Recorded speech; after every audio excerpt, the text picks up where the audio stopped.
살다 보면 어느 순간 예전보다 말수가 줄어든 자신을 발견하게 됩니다. 예전엔 술자리에서 농담도 잘 던지고 모임에서 분위기를 이끌던 사람이었는데 요즘은 듣는 쪽이 더 편해지고 말할 기회가 있어도 굳이 앞서 나서지 않게 되는 거죠. 누군가 왜 이렇게 말이 줄었어? 라고 묻는다면 사실 답하기도 어렵습니다. 꼭 슬퍼서도 우울해서도 아닌데 그냥 자연스럽게 말이 줄어든 겁니다. 말이 줄어드는 데에는 여러 이유가 있습니다. 상처받지 않으려고 꼭 설명하지 않아도 되는 것 같아서, 혹은 그냥 조용히 있는 게 더 마음 편해서. 하지만 중요한 건 말이 줄었다고 해서 마음까지 다친 건 아니라는 겁니다. 오늘은 바로 그 말수가 줄어든 이유를 함께 짚어보면서 우리가 어떻게 이해하고 또 지혜롭게 살아가면 좋을지 나눠보겠습니다. 첫째, 경험이 많아질수록 말은 짧아진다.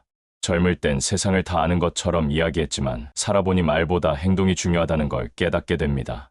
예를 들어 회사에서 후배가 실수할 때 잔소리 대신 묵묵히 도와주는 경우, 가족 모임에서 굳이 설명하지 않고 미소로 넘어가는 경우, 친구들의 긴 고민을 들어주되 내 얘기는 짧게 하는 경우.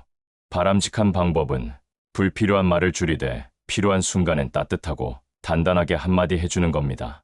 경험이 쌓였다는 건 결국 적재적소의 말이 무엇인지 알게 되었다는 뜻이니까요. 둘째, 상처받지 않으려는 마음.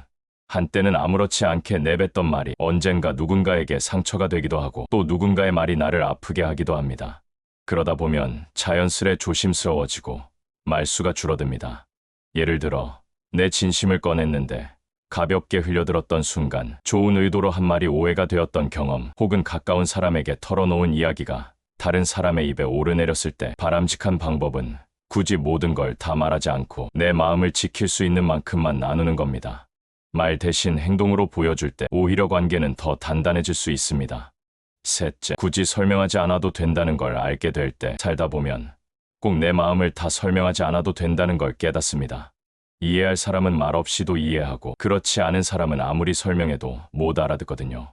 예를 들어 가족이 왜 그걸 선택했냐고 묻더라도 길게 설명하지 않는 경우, 친구가 왜 이렇게 조용하냐고 물어도 웃음으로 대신하는 경우, 직장에서 불필요한 오해를 피하려고 그냥 묵묵히 맡은 일만 하는 경우. 바람직한 방법은 설명을 줄이고 삶으로 보여주는 겁니다. 결국 시간이 가장 좋은 대답이 되어주니까요. 넷째, 조용함 속에서 얻는 편안함. 어느 순간부터 말하는 것보다 듣는 게 더 편해집니다. 침묵 속에서 오는 평온함이 오히려 말보다 깊은 위로가 되기도 하죠. 예를 들어 산책길에서 굳이 대화하지 않아도 편안한 친구와 걷는 순간, 가족끼리 함께 있어도 각자 할 일 하며 조용히 흐는 시간, 혹은 음악 한 곡이 말보다 더 많은 걸 대신해주는 밤. 바람직한 방법은 침묵을 불편하게 여기지 않는 겁니다. 말하지 않아도 서로 따뜻하게 연결될 수 있다는 걸 받아들이면 침묵은 오히려 큰 힘이 됩니다. 다섯째, 세상에 대한 확신이 줄어들 때. 젊을 때는 모든 게 흑백처럼 분명했지만 시간이 흐를수록 세상은 회색빛에 가깝다는 걸 알게 됩니다. 그러면 자연스레 단정적인 말은 줄고 차분히 지켜보는 여유가 생깁니다. 예를 들어 후배가 묻는 질문에도 나도 잘 몰라라고 답하는 경우, 사회적 이슈에 대해 단정 짓지 않고 두고 보자라고 말하는 경우, 혹은 누군가의 선택을 굳이 비난하지 않는 경우. 바람직한 방법은 확신보다는 열린 마음을 가지는 겁니다. 단정적인 말 대신 겸손한 태도를 가질 때 오히려 삶은 훨씬 유연해집니다. 여섯째, 관계의 무게를 덜어낼 때. 말은 결국 관계 속에서 가장 많이 쓰입니다. 그런데 관계가 단순해지면 말도 자연스럽게 줄어듭니다. 예를 들어 불필요한 인맥을 정리하고 꼭 필요한 사람만 곁에 두는 경우, 연락이 줄어들었는데도 마음은 편안한 경우, 혹은 오랜 침묵에도 어색하지 않은 관계가 생겼을 때. 바람직한 방법은 관계를 억지로 유지하지 않는 겁니다. 적은 말로도 서로를 이해할 수 있는 관계가 결국 더 깊고 오래 갑니다.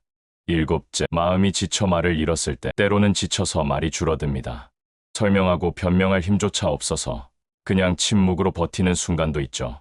예를 들어 회사에서 억울한 상황을 겪고도 말하지 못했을 때, 가족 간 다툼에서 지쳐 대화할 힘이 사라졌을 때, 혹은 반복된 오해 속에서 그냥 입을 다물게 된 순간. 바람직한 방법은 그 침묵을 무시하지 않고 내 마음의 신호로 받아들이는 겁니다. 충분히 쉬고 회복할 시간을 주는 게 가장 필요합니다. 여덟째, 나이를 먹으며 깊어지는 침묵. 세월이 흐르면서 말보다는 눈빛 하나, 손짓 하나가 더 큰 의미를 갖습니다.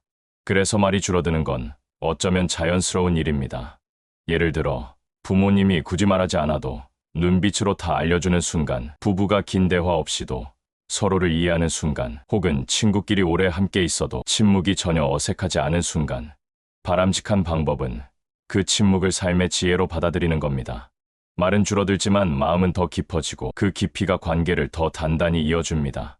아홉째, 말보다 중요한 게 많아졌을 때 어느 순간부터 말보다 중요한 것들이 보입니다. 건강, 평온, 삶의 균형 같은 것들이죠. 예를 들어 잡담하는 대신 건강을 챙기며 조용히 걷는 시간, 불필요한 논쟁보다 차 한 잔의 여유를 택하는 순간, 혹은 허공에 흩어질 말 대신 가족에게 미소로 안심을 주는 경우, 바람직한 방법은 말보다 중요한 것을 지키는 데 마음을 쓰는 겁니다. 그게 결국 더 값지고 오래 남습니다. 열째, 그래서 묻지 않아도 됩니다. 결국 말수가 줄어든 건 단순히 조용해지고 싶어서일 수도, 굳이 설명할 필요가 없어서일 수도 있습니다. 중요한 건 그 사람의 침묵 속에도 분명 마음이 살아있다는 겁니다. 예를 들어 대화는 줄었지만 여전히 가족에게 작은 배려를 하는 순간, 친구와 말없이 앉아 있어도 편안한 순간, 혹은 사랑하는 사람에게 짧은 한마디만 건네도 충분한 순간, 바람직한 방법은 누군가 말이 줄었다면 그 이유를 캐묻기보다 그냥 함께 있어주는 겁니다. 묻지 않아도 그 마음은 충분히 느낄 수 있으니까요. 오늘은 말수가 줄어든 이유를 묻지 말아요라는 주제로 이야기를 나눠보았습니다. 경험이 많아지면서 상처받지 않으려는 마음 때문에, 굳이 설명할 필요가 없어서, 침묵 속이 더 편해서, 그리고 나이가 들수록 말보다 마음이 더 깊어지기 때문에 말이 줄었다고 해서 마음까지 다친 건 아닙니다. 오히려 그 안에는 더 깊은 생각과 배려가 숨어 있습니다. 누군가 말수가 줄어들었다면 이유를 묻지 말고 그냥 그 곁에 따뜻하게 있어주는 게 가장 큰 위로일 겁니다. 오늘 영상이 마음에 닿으셨다면 구독과 좋아요, 알림 설정 부탁드립니다. 앞으로도 좋은 이야기로 찾아뵐게요. 건강하고 평온한 하루 되시길 바랍니다. 오늘도 함께 해주셔서 감사합니다.